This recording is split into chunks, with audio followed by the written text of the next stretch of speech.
बीच में गिर गया। देखा कि कन्हैया चार भुजाओं से खीर का भोग लगा। अरे अरे, जो बाबा के मुंह से अरे निकला तो मैया बोली क्यों फिर आएगा का? अब मैया आए जान दे याई के लिए तो हम बाबा बने। गोविंद मेरो है, गोपाल मेरो है, गोविंद मेरो है, गोपाल मेरो है, गोविंद मेरो है, गोपाल मेरो है, गोविंद मेरो है, गोपाल मेरो है, गोविंद मेरो है, गोपाल मेरो है, गोविंद मेरो है, गोपाल मेरो है, वो माखन चुरैया नंद लाल मेरो, वो माखन चुरैया नंदलाल मेरो है, मेरो है, गोपाल मेरो है, मेरो गोविंद मेरो है, गोपाल गोविंद मेरो है, गोपाल मेरो है, गोविंद मेरो है, गोपाल मेरो है, गोविंद मेरो है, गोपाल मेरो है, गोवंशी बजैया नंदलाल मेरो है, गोवंशी बजैया नंदलाल मेरो है, गोविंद मेरो है, गोपाल मेरो है, गोविंद मेरो है, गोपाल मेरो है, ओ माखन चुरैया नंदलाल मेरो है, वो माखन चुरैया नंदलाल मेरो है, गोविंद मेरो है, गोपाल मेरो है, गोविंद मेरो है, गोपाल मेरो है, ओ गैया चरैया नंदलाल मेरो है, ओ गैया चरैया नंदलाल मेरो है, गोविंद मेरो है, गोपाल मेरो है, गोविंद मेरो है, गोपाल मेरो है,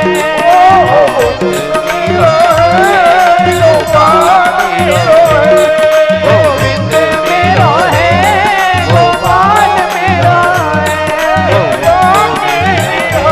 गोपाल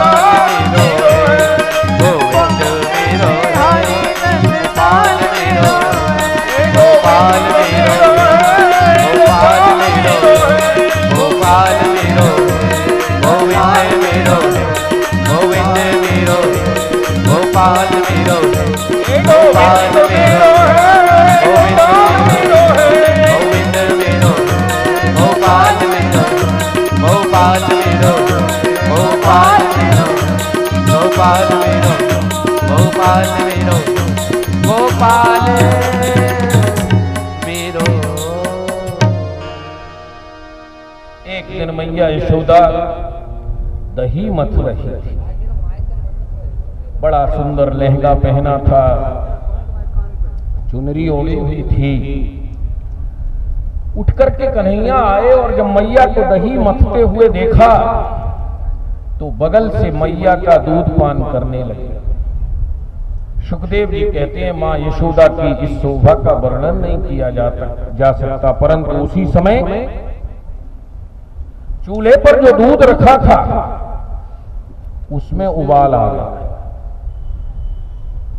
मैया ने कन्हैया को हटाया और जाकर के चूल्हे को ठीक करने लगी। कन्हैया बोले मैया को हमसे ज्यादा दूध प्यारा है, हमको हटा दो। उठाई लोढ़ी और माखन से भरी हुई मटकी में दे मारी।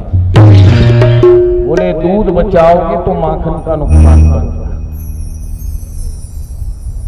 मैया ने देखा कन्हैया से माखन तो ज्यादा कीमती नहीं है, पर संस्कार बिगड़ जाएंगे, इसलिए छड़ी लेकर के कन्हैया के पीछे भागी। अब आगे आगे कन्हैया भाग रहे हैं छोटे छोटे पैरों से, और पीछे पीछे मैया यशोदा पकड़ने के लिए भाग। जिसका पार वेद नहीं पा सकते उसे मैया पकड़ना चाहती। पसीना पसीना हो गई, थक गई। उसी समय कन्हैया का मित्र मधुमंगल आ गया। मैया बोली, मधुमंगल या पकड़ छोड़ा है। कन्हैया बोले, दारी के यदि मोह पकड़ो तो माखन नहीं देंगे। ब्राह्मण का बेटा एक बगल खड़ा हो गया। बोले, मैया तो कबू कबू माखन देगी, कन्हैया तो रोज ही खवा दे। मैया को संग दिए थे का फायदा। मैया बोली, सुनी ना है मधुमंगल, मैया देख मैं तुमको एक उपाय बताऊं, जाते बिना मेहनत के जे तेरे पास आ जाए। का उपाय है? बोले, तू या सतयुग के भक्तन की सौगंध खवाए दे, ये तेरे पास आए। मैया ने कही, कन्हैया तुझे सतयुग के भक्तों की सौगंध नहीं आई। अरे मधुमंगल, तैने तो कई सौगंध खवाए थे, कन्हैया आ जाएगा। अरे मैया मोते भूल है गई, अब तू या त्रेता के भक्तन की सौगंध खवाए। मैया ने त्रेता के भक्तों की सौगंध खिलाई, नहीं आई। मैया मैया अब एक काम कर, द्वापर के भक्तन की सौगंध खवा के देख, ये निश्चित आ जाएगा।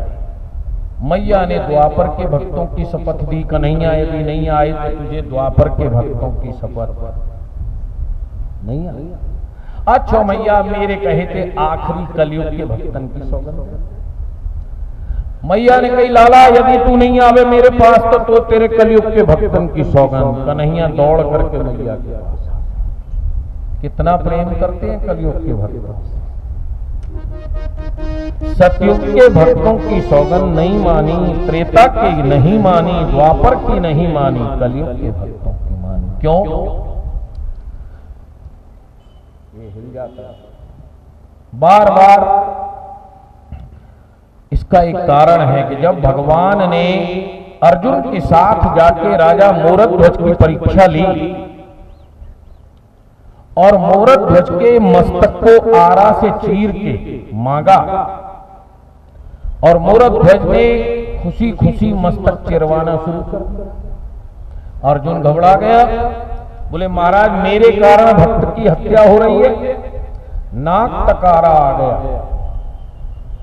तब अर्जुन ने अपना रूप प्रकट कर दिया, भगवान भी प्रकट हो गए।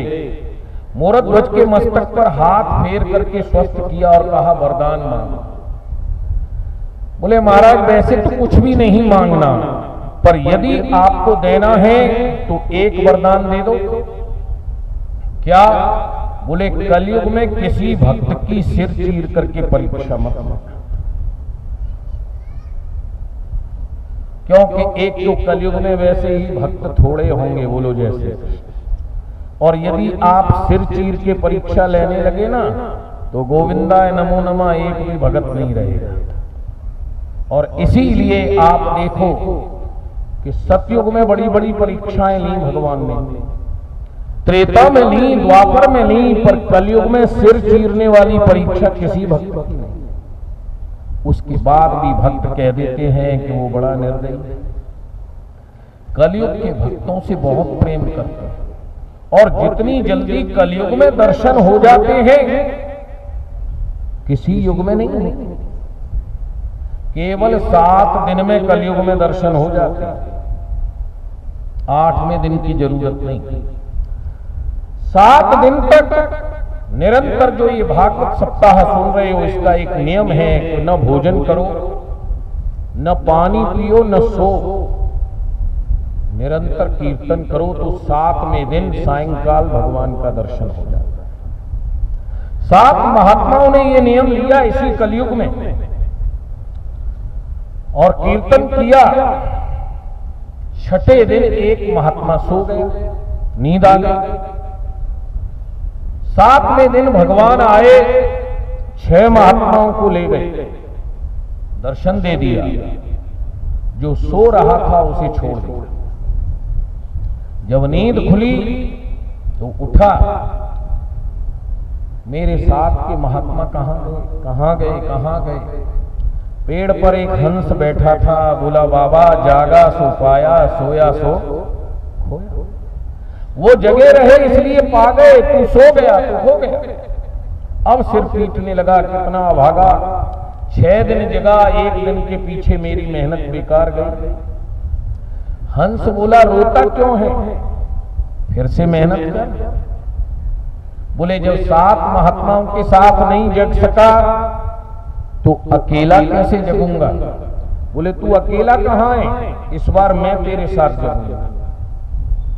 पेड़ से हंस उतर के आ गया, हंस के साथ बाबा कीर्तन करने लगा।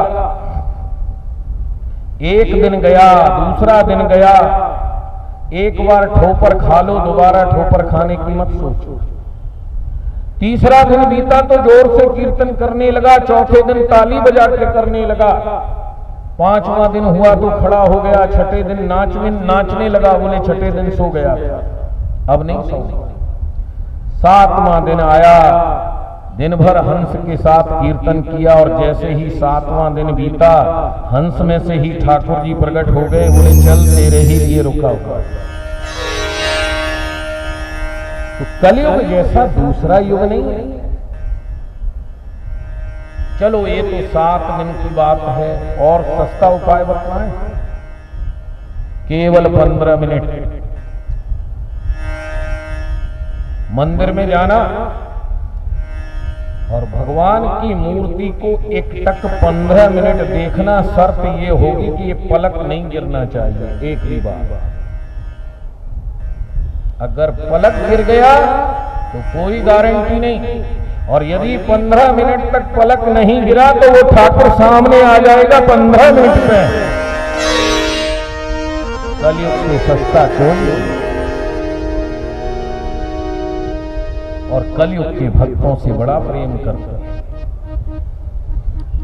तो मैया ने जैसे ही कलयुग के भक्तों की सौगंधी कन्हैया पकड़ाई आ गया। अब मैया ने कही दारी के तो बताओ, गाय के पैर बांधने वाली रस्सी ले आए जिसे लोमना कहते हैं। कन्हैया की 4 उंगल की कमर, 2 हाथ की रस्सी, जब कमर में बांधी तो रस्सी 2 उंगल छोटी पड़ गई। पड़ोस की गोपी से दूसरी रस्सी लाई, वो भी 2 अंगुल छोटी पड़ गई। दोनों जोड़ने के बाद 1 2 3 4 5 6 10 रस्सी ली, सब छोटी पड़ गई। पसीना पसीना हो गई मैया। बोले मैया हम केवल प्रेम की डोर से बंधते हैं, संसार की डोर हमें नहीं बांध सकती। जब मैया के हृदय में प्रेम उमड़ आया कि कन्हैया अब तो बंध जा, बंध गए, लेके ऊखल से बांध दिया। घुटनों से जोर लगाया, ऊखल को घसीटते घसीटते आंगन में 2 पेड़ खड़े थे, उनके बीच में ले जाके फंसा दिया और जोर से झटका दिया। दोनों पेड़ धड़ाम से गिर गए और नलकूबर कुबेर के पुत्र मणिग्रीव और नलकूबर दोनों हाथ जोड़ करके उस पेड़ में से प्रकट हुए। परीक्षित बोला महाराज ये दोनों तो संसार के सबसे ज्यादा पैसे वाले के लड़के थे, इनको पेड़ क्यों बनना पड़ा। सुखदेव जी बोले बच्चे पैसे वालों के ही बिगड़ते हैं। बोलो जैसे, हाँ याद रखना, ज्यादा लाड़ प्यार करोगे, सबसे ज्यादा पैसे वाला है संसार का कुबेर। एक दिन की घटना थी कि देव ऋषि नारद उत्तराखंड में गंगा के किनारे आ रहे थे, तो ये कुबेर के पुत्र स्त्रियों को साथ में लेके बिना वस्त्र के नग्न अवस्था में गंगा में जल क्रीड़ा कर रहे हैं। और महानदियों में ये सब नहीं करना चाहिए। केदारनाथ की घटना इसीलिए तो हुई कि लोग वहां जाके पिकनिक मनाने लगे। नारद जी ने देखा तो स्त्रियों ने तो डर के कारण जल्दी से कपड़े पहन लिए, पर ये दोनों नग्न अवस्था में खड़े हुए हंसते रहे। नारद जी ने देखा साधु को क्रोध नहीं करना चाहिए, पर जीव को शिक्षा भी देनी चाहिए। गंगा जल हाथ में लिया और बोले क्या पेड़ की तरह नग्न खड़े हो, जाओ अर्जुन गिरी के वृक्ष बन जाओ। सारा नशा उतर गया। नारद जी के चरणों में पड़ के क्षमा मांगी तो बोले जिस दिन परमात्मा वासुदेव का तुम्हें स्पर्श प्राप्त हो जाएगा उस दिन तुम्हारा उद्धार हो जाएगा। भक्त का उद्धार करने के लिए अपने को रस्सी से भी बंधवा लेते। आज श्री कृष्ण का स्पर्श प्राप्त करके ये कुबेर के पुत्रों का उद्धार हो गया। नंद बाबा ने यशोदा जी से कहा, देखो यशोदा रानी, लाला को ध्यान रखो, कबू पूतना ले जाए, कबू शक्तासुर ले जाए, कबू तृणावर्त ले जाए, आज ये पेड़ गिर गए, आप कहा करती रहो। एक प्रश्न परीक्षित ने किया सुखदेव जी से, जो प्रश्न हम और आप सबके मन में आता है। परीक्षित कहता है, गुरुदेव एक बात बतलाइए, जिन देव की वसुदेव ने श्री कृष्ण को जन्म दिया वो तो कारागार में रो रही है, और नंद यशोदा ने ऐसा क्या किया जो श्री कृष्ण की बाल लीलाओं का आनंद ले रहे। नंदम किम करोत ब्रह्मन् श्रेय एवं महोदयम् यशोदा च महाभागा तपो यशास्तनम हरि। मां यशोदा अपना दूध पान करा रही है और देव की मैया आंसू बहा के रो रही है। हम आप भी कह देते हैं भगवान का देखो कैसा न्याय है, पापी फल रहा है और पुण्य करने वाला दुखी हो रहा है, और सारा दोष भगवान को दे देते। कैसी है तेरी ये महिमा भगवाना, किसी को हंसाना किसी को रुलाना। कैसी है तेरी महिमा भगवाना, किसी को हंसाना किसी को रुलाना। कैसी है तेरी ये महिमा भगवाना, किसी को हंसाना किसी को रुलाना। जय हो।